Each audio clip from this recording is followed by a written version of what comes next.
Salut à tous, bienvenue comme chaque dimanche 18h pour une nouvelle vidéo. Aujourd'hui, on va faire la suite de notre série de vidéos Comment construire sa diète de A à Z. Après avoir posé les bases sur l'épisode numéro 1 que vous retrouvez juste ici, avoir parlé des protéines sur l'épisode numéro 2, qui est aussi juste ici, et bien maintenant, on va parler des glucides. Et en bonus, dans cet épisode à la fin, on répondra à votre question du précédent épisode sur les protéines. On y va, let's go.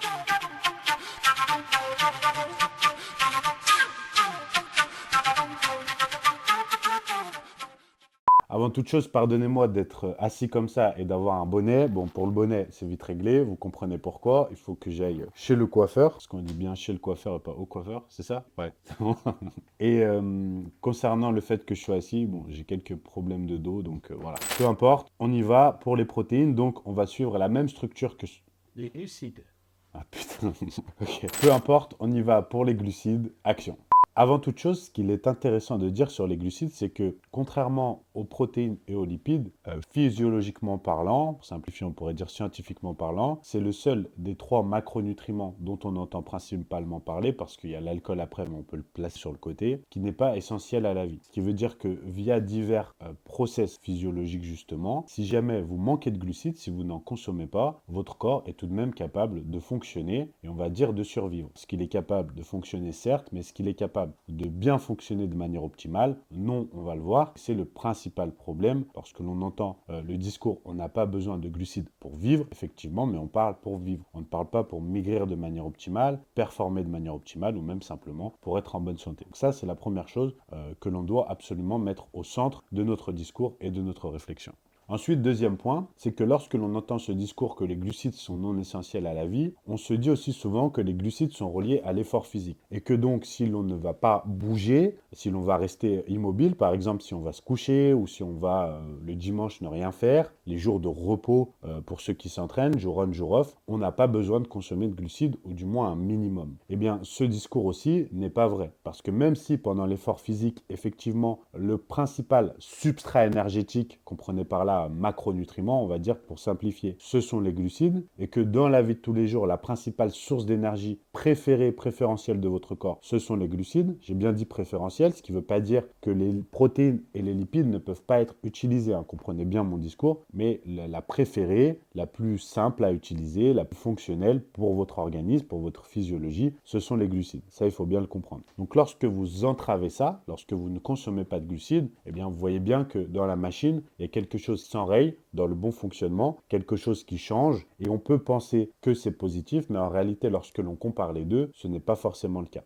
Alors oui, bien sûr, il y aura toujours de la controverse. Vous aurez toujours des gens dans cette vidéo qui vont dire « Mais moi, je fais du cétogène, mais moi, je mange pas de glucides, mais moi, je m'entraîne à jeun, etc. etc. » Et regardez, le problème, c'est d'être capable de comparer les deux. C'est-à-dire que pour prétendre qu'une méthode est supérieure à une autre, il faut, avec le même contexte, avec les mêmes paramètres, plutôt, voilà, les mêmes paramètres de A à Z, comparer les deux méthodes. C'est-à-dire faire exactement le même entraînement à la même heure, avec les mêmes nombres de lipides, protéines, et dans un cas, rajouter les glucides et dans l'autre, l'enlever avec tous les autres paramètres égaux. Par exemple, même le sommeil, le repos, le niveau de stress, tout doit être pareil pour pouvoir comparer correctement. Et c'est ce qu'il est très compliqué de faire pour prétendre qu'une méthode est supérieure à l'autre. Pour continuer sur ces mythes qui entourent les glucides, on pourrait donc parler de cette fameuse idée que manger des glucides après 18 heures, enfin du moins le soir, va forcément encourager la prise de graisse, faire en sorte que ce soit plus difficile de perdre du poids, voire qu'on va en prendre plus facilement si on est en prise de muscle. En tout cas, que les glucides ne seraient pas bons le soir parce que justement, on va aller se coucher après et donc on ne va pas les dépenser.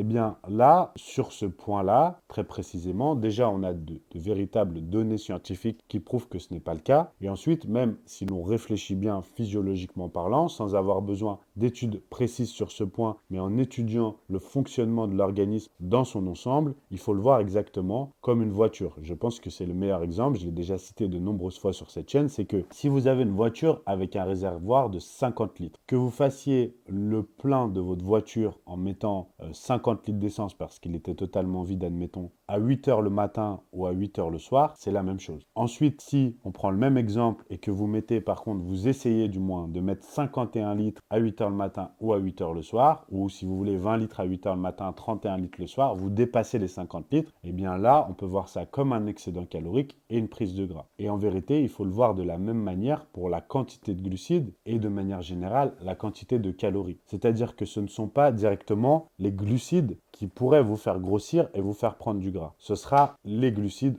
en excès s'ils provoquent un excédent calorique et s'ils sont consommés en trop grande quantité, donc dans la journée de manière générale et non juste le soir. Maintenant, il est vrai que exploser le total de glucides sur un seul repas, ne pas les répartir correctement dans la journée et beaucoup trop en mettre le soir, contrairement au reste de la journée, n'est pas forcément la meilleure stratégie d'un point de vue santé et d'un point de vue gestion du poids. Ça, c'est vrai. Si vous consommez 600 grammes de glucides sur la journée, que vous en prenez 500 le soir avant de vous coucher et 100 le matin, c'est pas la meilleure chose à faire. Déjà, ne serait-ce que d'un point de vue digestion, mais même d'un point de vue sensation, bien-être et même physiologiquement sur le long terme pour la santé. Donc ça, ce sont des vérités aussi. Et dans tout ce que je dis, il faut peser le pour, peser le contre et surtout avoir un juste milieu et ne jamais prendre le discours à l'extrême, s'il vous plaît. Contrairement aux lipides et aux protéines, il est plus dur de donner un chiffre exact de la quantité de glucides que l'on peut consommer par jour. Il est vrai que dans les recommandations, en général, on dit que l'apport en glucides doit être entre 40 et 50% de votre total de calories sur la journée. C'est-à-dire si vous consommez 3000 kilocalories, vos glucides doivent représenter 1500 kilocalories. Alors, on peut aller entre 40 et 60%, mais en réalité, on peut vraiment élargir cette fourchette. Ça peut devenir un râteau parce qu'il n'y a pas de vérité générale à ce propos. Puisque selon moi, à mon humble avis, de mon expérience, après avoir fait des dizaines de milliers de diètes, voire même plus, parce que sur chaque individu, vous le savez, comment je travaille, je pense maintenant, on modifie chaque semaine en fonction des résultats. Et puis, contrairement à ce que les gens pensent, j'ai des gens, le public, il est hyper large, c'est-à-dire que j'ai pas un persona type, c'est-à-dire une personne type, je peux pas vous dire, les clients que j'ai en général sont comme ça. C'est vraiment très large, ça va du sportif de haut niveau, voire très haut niveau, à la personne lambda qui n'a jamais fait de sport. Ça va d'adolescents, parce que pour avoir longuement parlé de troubles du comportement alimentaire, j'ai des parents qui me contactent pour aider des adolescents. Donc ça peut être des adolescents, comme ça peut être des gens qui ont 60 ans ou plus. Voilà, donc c'est vraiment très large. Donc de cette expérience-là, je peux vous dire que la quantité de glucides, en fait, elle dépend d'énormément de choses. Et premier paramètre, elle dépend de vos quantités de lipides et de protéines. C'est après cela que l'on ajuste les glucides, mais ça encore, c'est pas une vérité générale parce que ça dépend aussi de votre objectif, vos cas de figure et l'état de votre santé et de votre métabolisme. Parce qu'en vérité, dans certains cas, la quantité de glucides sera plus importante limite que la quantité de lipides et de protéines si par exemple vous avez, on va appeler ça des troubles métaboliques et des problèmes justement pour la gestion du poids et notamment la perte de poids. Ce que je veux dire par là, ce discours un petit peu long, c'est que vous devez remettre les glucides au centre du débat et leur accorder autant d'importance que sur les protéines, sur les lipides. Parce que sans aucun doute, si vous avez des problèmes à atteindre votre objectif, que vous trouvez que vous avez du mal avec votre métabolisme, vous prenez facilement du poids, vous avez du mal à en perdre, au moindre écart, vous reprenez très vite, eh bien c'est que cette gestion des glucides a été certainement mal faite pendant des années, encore maintenant, et vous devez apprendre à la rééquilibrer. Ça ne veut pas dire, comme on voit parfois, que vous devez sauter du coq à l'âne et consommer énormément de glucides. Mais vous devez reconsidérer vos apports, justement, sans aucun doute baisser vos quantités de protéines et de lipides pour refaire une belle place aux glucides dans votre alimentation. Donc concernant la quantité de glucides, pardonnez-moi de ne pas vous donner un chiffre exact ou même une fourchette plus précise parce qu'en fait je vous induirai en erreur. C'est tellement particulier, tellement propre à chacun que vous devez bien saisir qu'il va falloir trouver votre propre équilibre à ce niveau-là. Ce que je vous conseille encore une fois, c'est de ne jamais descendre trop bas. C'est-à-dire si vous descendez sous les 100 grammes de glucides par jour alors que vous n'êtes pas ultra sec par exemple, que vous ne préparez pas une compétition de bodybuilding ou autre, vous n'êtes pas en fin de régime. Quand je dis ultra sec, c'est vraiment les abdos tracés avec des veines. Vous restez quelques jours sous seuil, ce n'est pas quelque chose de normal. Pareil, si vous atteignez des plafonds en termes de quantité de glucides, vous êtes à 600 grammes par jour de glucides, etc. et que votre poids ne bouge plus et que vous n'avez pas un gabarit comme Morgane, on va mettre une photo là, eh bien, ce n'est pas quelque chose de normal aussi.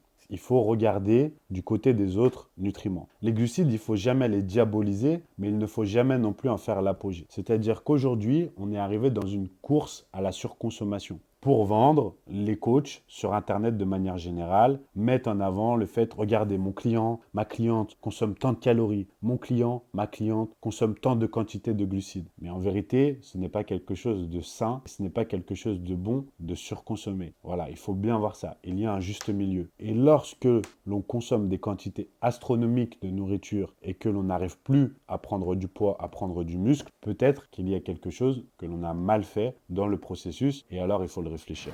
Maintenant, on va parler du timing des glucides. Est-ce qu'il y a un moment où il faut absolument consommer des glucides? Alors absolument, c'est un grand mot, parce que comme je l'ai dit précédemment, on peut s'en passer. Cependant, dans un but de performer, quelle que soit votre discipline sportive, je vous recommande toujours de consommer des glucides avant votre séance de sport, votre entraînement, et si possible, après votre séance. Dans certains cas, on peut même en consommer pendant. Mais avant, après, c'est vraiment, je dirais, selon moi, une obligation lorsque l'on veut performer. Et il faut bien comprendre que même lorsque l'on veut perdre du poids, c'est le cas. Parce que l'entraînement, de musculation notamment, lorsque vous êtes au régime, lorsque vous voulez perdre du poids, même si vous êtes débutant, ne sert pas directement à perdre du gras. L'entraînement doit vous construire. L'entraînement doit servir à stimuler la masse musculaire, soit pour en créer, soit pour en conserver. La musculation fait la différence entre celui qui cherche à perdre du poids sans, qui fait un simple régime, et celui qui en pratique. Sur l'apparence physique à la fin, vous allez peut-être perdre la même quantité de poids avec et sans musculation, mais le résultat sur l'apparence physique ne sera pas le même. Et ça, il faut bien le saisir. Si le but dans votre séance de musculation, c'est vraiment de transpirer, d'être essoufflé un maximum, de faire un maximum de mouvements, vous vous trompez. Mieux vaut dans ce cas-là faire en complément de la musculation un exercice qui a plus pour but le côté cardiovasculaire et la dépense de calories. Et là, c'est bien, les deux peuvent être parfaitement complémentaires selon votre objectif, il n'y a aucun souci. Mais ne vous trompez pas à ce niveau-là. Si vous voulez vraiment un vrai changement physique, une partie de votre entraînement, j'ai bien dit une partie, doit être réellement consacrée à ça, à l'effort musculaire. Et dans ce cas-là, eh bien, vous devez être capable de performer. Et en réalité, même pendant l'effort cardiovasculaire, parce que regardez, si vous vous dites, je vais aller courir à jeun, je vais aller, je ne sais pas, faire du tennis, du foot, de la natation, etc. à jeun. Oui, certes, vous allez vous sentir bien. Pourquoi? Parce que votre organisme est capable de fonctionner sur les hormones du stress, tout simplement, et de vous fournir donc suffisamment d'énergie pour rester alerte. Cependant, lorsque vous faites cela, métaboliquement parlant, physiologiquement parlant, il n'est pas vrai que ça optimise votre dépense de calories et votre perte de gras. Parce que, encore une fois, tout est une question d'équilibre sur la journée. Donc, ce que vous dépensez lorsque vous êtes à jeun va se rattraper sur le reste de la journée. Donc, ça n'a pas trop d'intérêt et vous allez forcément moins performer en réalité que lorsque vous allez consommer quelque chose. Vos performances seront moindres. Il vous suffit de faire le test sur 3 mois, le même sport, la même pratique à jeun, le même sport, la même pratique avec des apports caloriques avant l'entraînement, notamment des glucides, des protéines et après. Mais pour ça, il faut les mêmes paramètres, c'est-à-dire il faut la même quantité de repos, il faut le même entraînement et il faut aussi le même total calorique sur la journée. Parce que forcément, si vous vous entraînez à jeun mais que vous consommez moins de calories que lorsque vous ne vous entraîniez pas à jeun, ce font généralement les gens, puis ça leur fait sauter un repas ou réduire les quantités puisqu'ils les regroupent sur plus de repas, votre calcul que vous perdez plus en étant à jeun est faussé. Et c'est ce qui se passe souvent avec la majorité des gens qui vantent le fait qu'être à jeun leur a fait perdre plus de gras. Scientifiquement parlant, on sait que l'entraînement à jeun ne fait pas perdre plus de gras que l'entraînement qui n'est pas pratiqué à jeun. Alors, ça ne veut pas dire qu'il en fait perdre moins, mais il n'en fait pas perdre plus. Donc pour résumer, ma première recommandation est de toujours consommer des glucides dans les 2-3 heures avant l'entraînement et dans l'heure et demie qui suit l'effort physique, quel que soit le sport que vous pratiquez. Encore plus si le sport est intense et demande beaucoup de calories, type musculation lourde, des sports peut-être fractionnés, un match de handball, un match de basket, voilà ce genre de sport, des sports de combat, etc. Ensuite, le troisième moment de la journée où je trouve essentiel d'avoir des glucides, c'est le coucher. Je sais que cela peut paraître surprenant, mais en fait, c'est assez logique. Pour illustrer ce propos, je vais vous expliquer ce qui se passe physiologiquement parlant lorsque vous faites une crise d'hypoglycémie. Peut-être que vous n'en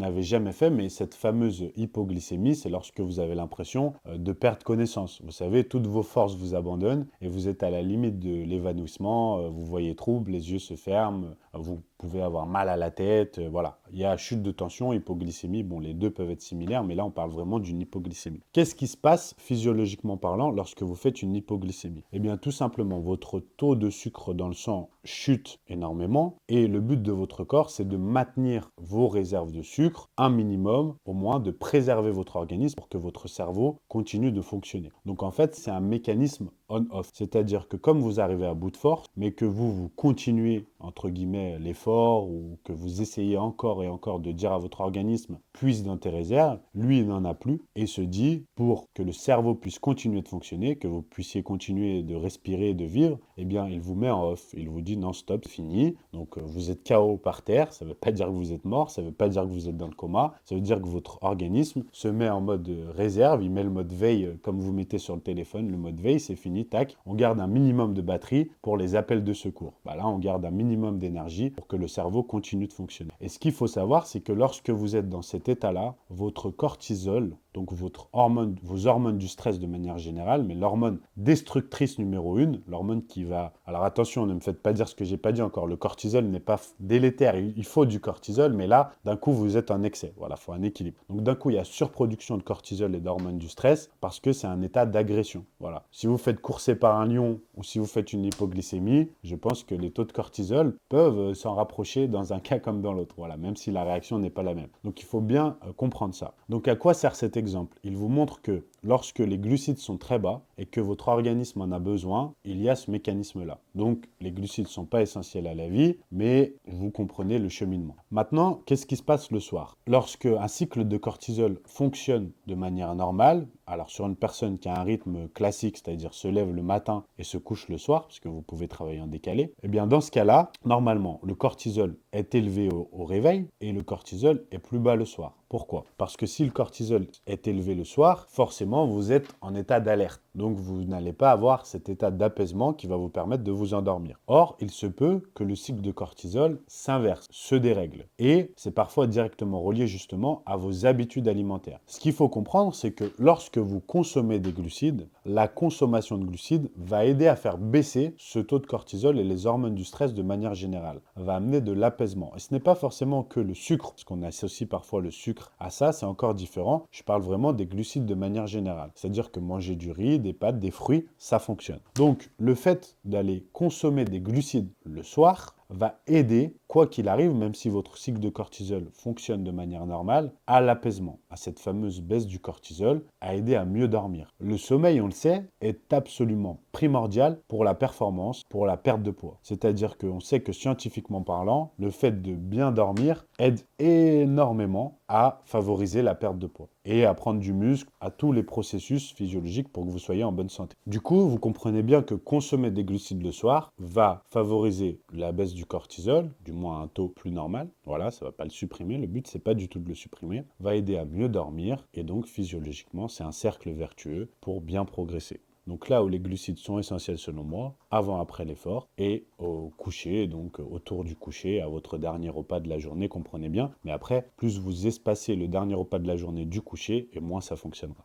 Il faut ici comprendre le premier point essentiel de cette vidéo, c'est que les glucides aident à prévenir le stress métabolique, entre autres. Mais là où les glucides sont aussi très intéressants, c'est sur le métabolisme de manière générale, même si je l'ai déjà dit précédemment. Ce fameux métabolisme, on entend toujours parler, vous savez, de métabolisme bloqué, métabolisme au ralenti, etc., et des hormones thyroïdiennes. Il faut vraiment saisir ici l'impact des glucides sur ce point-là, et c'est ce qu'on va voir maintenant. En fait, ce qu'il faut comprendre, c'est que les glucides sont essentiels pour maintenir un métabolisme sain et une thyroïde active. C'est-à-dire que les glucides vont aider la conversion de vos hormones thyroïdiennes en leur forme active. Vous ne savez pas ce que ça veut dire, je vous explique maintenant. En fait, votre thyroïde produit principalement deux hormones que l'on appelle T3 et T4. Vous les retrouvez lorsque vous faites une prise de sang, en général du métabolisme, vous avez TSH, T3, T4. Et ces hormones sont celles qui régulent le métabolisme, c'est-à-dire la vitesse à laquelle vous allez brûler plus ou moins de calories. Ce qu'il faut comprendre de manière très simple, et je vous expliquerai comment aller plus dans le détail pour ceux qui le veulent et qui sont plus avancés, ne vous en faites pas, c'est que ces hormones thyroïdiennes ont besoin d'être converties en forme active pour être utilisées correctement par votre organisme. Et les glucides sont le nutriment numéro 1 qui vont soutenir cette conversion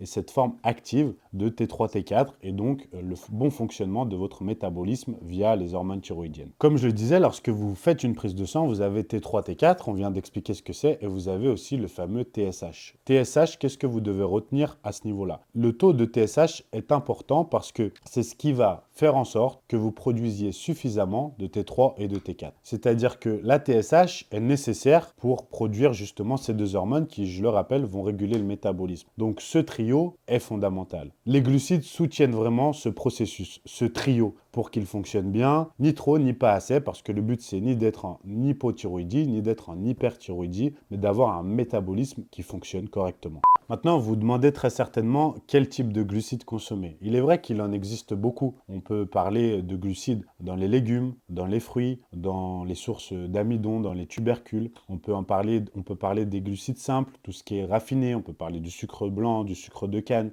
qui sont par exemple des sources de glucides. Bien sûr, dans les produits transformés, il y a le sirop de fructose, j'en passe et des meilleurs. Il est difficile de faire la liste de tout ce qu'il faudrait consommer et ne pas consommer. Déjà, ça veut tout et rien dire, parce que tout est une question d'équilibre. En vérité, il n'y a aucune source de glucides qu'il ne faut absolument pas consommer. Parce que quand bien même vous consommeriez un peu de sucre blanc dans la journée, certes, il n'y a pas de micronutriments intéressants, certes, c'est pas ce qu'il y a de plus sain, mais en fait, ça ne vous tuerait pas. Ça ne vous empêcherait même pas de progresser. Ça n'optimiserait pas, mais il ne faut pas diaboliser. Parce que c'est ce que j'ai eu fait moi-même pendant des années, à tort. Et ça peut amener à des dérives, ça peut amener à des troubles du comportement alimentaire, ça peut amener à se focaliser négativement et à diaboliser des aliments, des comportements. Ce qui n'est pas bon, ce qui n'est pas sain. Il faut donc en fait simplement comprendre où va chaque aliment, où est la place de chaque aliment en termes de proportion et de fréquence de consommation. Voilà, tout simplement. Par exemple, si on prend le sucre blanc, comme je viens de le dire, hormis le côté plaisir, il n'y a aucun intérêt à en consommer pour la santé. Si on prend les fruits, c'est tout l'inverse. Vous devez donc vite comprendre que consommer du sucre blanc tous les jours, c'est pas intelligent. Au contraire, consommer des fruits tous les jours, ça c'est intelligent. C'est comme ça qu'il faut faire vos choix et vos répartitions. Ensuite, ce qui compte, c'est la quantité totale de glucides. Et puis, vous devez regarder tout ce qu'il y a dans l'aliment. Vous avez besoin de fibres, vous avez besoin de vitamines, vous avez besoin de minéraux, vous avez peut-être besoin de protéines aussi en plus. Donc, par exemple, là, les légumineuses, glucides, protéines, fibres, vitamines, minéraux, pourquoi pas. Les fruits, fibres, vitamines, minéraux, de l'eau pour s'hydrater, une bonne quantité de glucides. Donc, tout ça, ce sont des éléments à prendre en compte. Maintenant, il y a aussi ces différents points avec lesquels on nous a bassinés pendant des années. L'index glycémique, la charge glycémique. Est-ce que ce sont des critères à prendre en compte? De manière générale, en fait, vous vous rendrez compte que les aliments qui contiennent le plus de choses bénéfiques à la santé, c'est-à-dire ce que je viens de citer précédemment, sont les meilleurs dans ce classement-là aussi. Par exemple, les fruits, même si certains, et j'en ai largement parlé dans la vidéo, j'ai fait l'analyse de celle des SAN qui est juste ici, eh bien, les fruits, par exemple, même si certains ont un index glycémique haut, la charge glycémique est très faible. Et on l'a vu dans cette vidéo, la quantité de fructose dans ces fruits, en vérité, est faible, contrairement à ce que l'on pense. Donc, les fruits sont tous très bons. Si vous prenez le sucre blanc, oui, l'index glycémique et la charge glycémique sont élevés. Mais comme j'ai dit précédemment, il n'y a pas de micronutriments dedans, il n'y a pas de fibres, il n'y a rien d'intéressant, donc le choix est vite fait. L'index glycémique n'est pas l'argument numéro 1 à prendre en compte, mais si vous cumulez index glycémique, charge glycémique, index insulinique, et tout ça, je vais vous expliquer comment avoir plus de détails à ce niveau-là si vous voulez, ce que contient l'aliment en termes de micronutriments, etc., vous ferez vite votre choix. Mais ne vous focalisez pas du tout sur l'index glycémique parce que c'est vraiment le dernier critère à prendre en compte dans le choix d'une source de glucides. Maintenant, pour ne pas vous laisser comme ça, je vais vous citer quand même mes 3 sources de glucides préférentielles. La numéro 1, bien sûr, ce serait les fruits, pour leur richesse en micronutriments, en fibres, leur rapport en eau, et parce que c'est pour moi l'aliment numéro 1. En numéro 2, je citerai pommes de terre et patates douces. Pourquoi? Parce que contrairement aux autres sources de glucides, là encore, vous avez l'avantage bien sûr des fibres, mais il y en a dans le riz, il y en a dans l'avoine, mais aussi des micronutriments. C'est beaucoup plus riche en micronutriments que par exemple le riz. Et ensuite, en numéro 3, et là je le mets vraiment plus de côté, vous avez toutes les sources de glucides plus complexes, du style effectivement l'avoine, le quinoa, le riz, voilà, ce genre de sources de glucides-là, dont vous avez besoin quand même de manière générale pour atteindre votre total calorique de glucides, surtout si vous en consommez beaucoup. Mais si vous en consommez peu, vraiment concentrez-vous, pour moi, d'un point de vue santé, je parle vraiment, et pas plaisir forcément, sur les fruits, pommes de terre et patates douces. Voilà, ce serait vraiment mon, j'allais dire tic, mais non, pas du tout, il y en a 4, mon quatuor. Voilà pour cette vidéo sur les glucides. Bien sûr que j'aurais pu rentrer plus dans le détail. Bien sûr que j'aurais pu citer plein d'autres points. Mais si vous voulez tout ça, justement, maintenant, vous avez ma formation qui est sur morphologytraining.com, à laquelle vous pouvez accéder directement aussi via mon site www.antowest.com. Vous allez sur la page d'accueil, vous descendez un peu, vous avez rejoindre ma formation. Et là, vous avez absolument tout en détail. Tout sur les glucides, les protéines, les lipides, l'alcool, le métabolisme, etc., etc. Vraiment, si vous voulez aller loin, que vous soyez un pratiquant lambda, un coach ou autre, je l'ai vraiment adapté. N'hésitez pas parce que c'est la première partie d'une longue formation. La suite va arriver. Donc, si vous n'avez pas encore rejoint le train, foncez maintenant. Le lien est juste ici. Maintenant, comme promis, en bonus, je vais répondre à vos questions du précédent épisode sur les protéines. J'ai sélectionné les plus intéressantes. De toute façon, j'ai répondu à tous les commentaires, donc je vous ai quand même donné des brides. Mais pour les questions les plus intéressantes, voilà, je vais développer. Donc, c'est parti. Alors, question d'Edouard Dead 2528. On m'a dit que plus tu as de muscles, moins tu as besoin de protéines pour conserver tes muscles parce qu'ils savent les utiliser. Donc, si tu as moins de muscles, tu dois manger plus de prot pour que tes muscles apprennent à les utiliser. Alors, c'est faux, c'est exactement l'inverse. Plus on a de masse musculaire, plus le métabolisme va être élevé, plus on a besoin de protéines pour pouvoir conserver cette masse musculaire. Donc, justement, la quantité de protéines que l'on doit choisir d'avoir est directement aussi impactée par son poids du corps et par sa composition corporelle, bien entendu, donc son taux de muscle et de masse grasse. Question maintenant de Wansky Music. Salut Anto, est-ce qu'il y a un minimum de protéines de qualité à avoir dans son total journalier? J'ai un total calorique élevé et 50% de mes protéines proviennent de celles contenues dans les glucides comme le riz, les pâtes ou encore l'avoine. Merci. Très intéressant, comme on l'a déjà évoqué, toutes les protéines comptent. C'est-à-dire que même s'il y a des protéines dont l'aminogramme, donc je le rappelle, l'aminogramme, si vous voulez, c'est la structure de votre protéine. C'est la protéine, c'est un mur. L'aminogramme, c'est les briques qui constituent ce mur. L'ensemble des briques, donc c'est le mur dans son ensemble. Il faut qu'il soit complet normalement pour que la protéine soit assimilée. Sauf que ce qui compte, c'est le total sur la journée. Donc en fait, les briques, elles s'ajoutent les unes après les autres sur une journée. Et en fait, quand vous avez une alimentation variée, votre mur, à la fin de la journée, il est presque tout le temps complet. Donc tout s'assimile. Donc ce qui veut dire que toutes les protéines comptent. Donc ta manière de t'alimenter ne pose pas de problème. Et de manière générale, tu ne devrais pas avoir de souci à progresser. Même si il faudrait peut-être voir ton plan alimentaire dans le détail. Mais là, comme ça, en lisant, pas de souci particulier. Autre question de Aquadoud.